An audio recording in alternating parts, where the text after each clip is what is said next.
What's up everybody, and welcome to the channel. In today's video we're checking out this 2026 Chevrolet Equinox EV RS.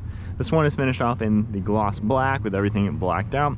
MSRP is around $54,700. So what do you guys think? You think Chevy's doing a good job with their electric cars? You have a lot of nice things about it. Got the charge port over on this driver's side, and then underneath the hood you're going to get all of your electronics. So for this we get an 85 kilowatt hour battery pack. Curb weight's 4,900 pounds. This one is all-wheel drive, cranking out 300 horsepower and 355 pound-feet of torque.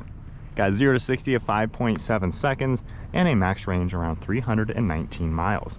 And then from here, closing the hood, overall style has a really nice look to it overall. I like that LED bar for the headlight design. You can see it lighting up. It's also going to be a charge indicator, which you can luckily turn off because you don't want to charge the car all night with it lit up, which is a little interesting. Actual headlight is sitting down here, and we have this kind of plastic carbon fiber trim. Got your RS badge, a forward camera, forward parking sensors, and this cool triangular design throughout the grille section. No technical grille, but you know what I mean. And then we have an actual grille down below and functional openings all throughout it. So it has a pretty neat look, just a nice sharp style as you'd expect from any Chevy. There's even body colored for the fender arches that makes its way around the entire front end. So I like how there's no cheap plastic on the car. You're gonna get the 21-inch wheels in the gloss black look, 5-spoke design, and then we have the blue for the E on the Equinox. Got more gloss trim all throughout the lower section, automatic deploying side door handles as well. You're gonna get black trim for all the windows, black roof racks, a nice integrated spoiler in back, and a sloping rear end as well. For the taillights, they're very similar to the headlights, how they're gonna light up. They got some cool animations to them. We got our RS logo, Equinox all-wheel drive badge, and then more of that texture design as well. Got all your parking sensors, and overall it comes together nicely. Tapping this twice, we have our trunk, and we can automatically open that up. Now with one seat folded down and one up, we have a lot of space in here as far as cargo, so it's a pretty roomy smaller car. You can lift up the floor. We have our charge bag, tons of hidden storage all throughout there, nice little cubby on the right side, and we can reach these levers easily to fold down the seats from back here. Pressing that once, we can automatically close everything down.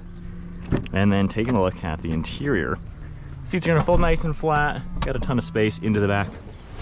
And then this is a 3-seat capacity second row with your armrest and cup holders. You also have air vents, heated seats, and plugs, a little bit of storage. And then I like how we have this fabric, the perforated leather, and the smooth leather all around the seats. Got some harder plastics, this nice vinyl trim, and then hopping in at 5'11", I'm sitting here pretty good overall. I have plenty of legroom with the driver's seat at my height, good headroom as well. Seat bases do feel a little short for my knees, so my legs and knees kind of feel a little high. Wouldn't mind a better recline angle too. But again, for kids, car seats, you know, people in a pinch, it's not too bad. And then going ahead and hopping out, it's not all too bad hopping out since it's a lower entry and exit point. And then we have our door handle we can grab. Now for the front, we do have this softer touch material plastic. There's gonna be ambient lighting along this plastic trim. Got the red color memory seating, more of that vinyl trim and storage. Power seats up here, and then I like this stitching with the contrast colors. Yeah, the perforated leather once again, and then I like the red piping with the red fabric. For the steering wheel, it's got a cool look with red accents. And then for these cars, you just tap your foot on the brake, everything starts up nicely. So you're gonna get the Super Cruise, of course, lighting up, blacked out logo, RS badge. Got the Super Cruise icon with all the cruise control settings. We have some audio controls, and then we have our screen control as well. So I have several different designs for the center screen, which is a pretty cool touch to see. All your basic information, like your range, charge speed, everything you would expect. Gear selector is over on the right side. Turn signal stocks on the left, along with all your wiper blades. We do have some shortcuts down here, like your lane keeping, interior lighting, some soft touch, your air vent, a little bit of plastic trim. Now this is all softer touch material on the dashboard. Upper dash is just hard plastic. And then on the far right side, you can see more of that accent. This will light up too.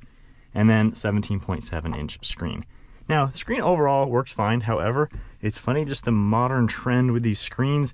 Instead of a million buttons, we have a million icons on the screen. So honestly, just as difficult to navigate. However, you do have a lot of your basics that we can easily go through and see you know, audio, navigation, couple things. You have a lot of ways to adjust climate control on the screen, and physical buttons. So overall, it's simple when you use the few things you're going to want. Got the drive modes as well. You can configure audio and everything else. Into reverse, we have a good size backup camera. We can adjust all these different views, front view as well. P button back into park. We're going to get wireless charging and storage down below with this nice padded area, storage in the center, more hidden storage, nice padded armrest, and then hidden storage all in the center. You got plenty of space down in there, and a nice glove box on the far right side. One last look at the interior. Pretty good overall, just your typical Chevy really, with a nice amount of softer touch materials, simple headliner, but then I like the digital rear view, wraps it up nicely. All right, so setting off now in the Equinox in sport mode.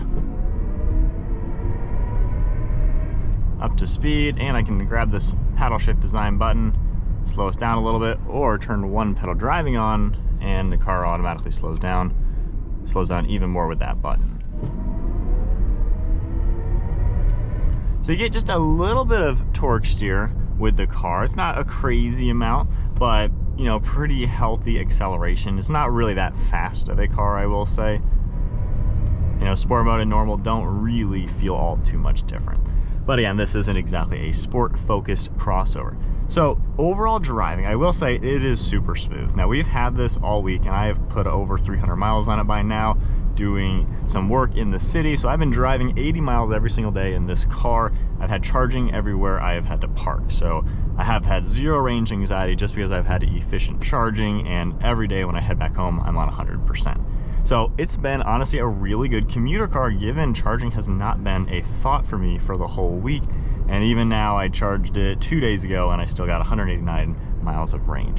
So it's been a nice daily commuter car. It is very smooth and quiet, especially maybe if you're coming from trucks or annoying loud vehicles or something like that. When you drive this, it has been very pleasant. The seat is pretty comfortable. However, I will say I feel just a little too tall in here. I wish I could move the pedals back a little bit because I'm already a little bit farther away from the steering wheel than I would like, about an inch too far away, but my knees are a little bent and slightly uncomfortable. So it's not bad, it's just I would like a little more space in this interior, maybe a little bit more maneuverability.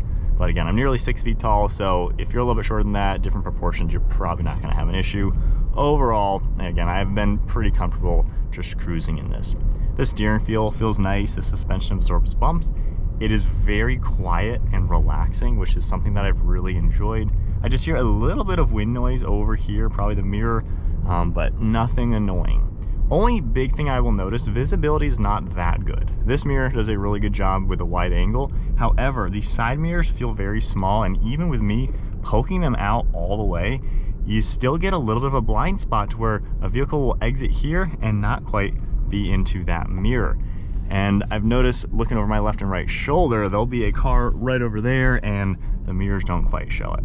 So there's a little bit of a blind spot. Same with the right side. I've actually had a semi truck in the blind spot on the right side, which normally when I poke my mirrors out farther than your average buyer does, I have zero blind spots in pretty much any car.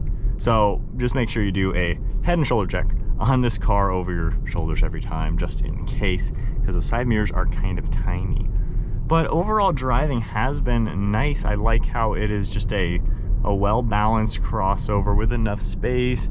The tech can get a little annoying. I just am getting a little over all the modern cars with a million different toggles and tiles and just things to touch. So that's one thing that has kind of driven me a little crazy. But I think the overall driving perspective of this Equinox is really a good blend of everything. It kind of is your good basic car. Really nothing about it that isn't just a capable car. Build quality seems pretty good. However, you know, you're gonna get some hard, cheap plastics in certain areas. Cameras all work very well, and I kind of like not having a key fob. It makes it really easy and convenient just to hop in and go, not even think about it. So I think overall, I give this like a 90 out of 100. I think it's got a good blend of some things, just a couple nitpicky things that I'm not the biggest fan of. However, when you drive it, you know, it's a pretty relaxing crossover to put some miles on.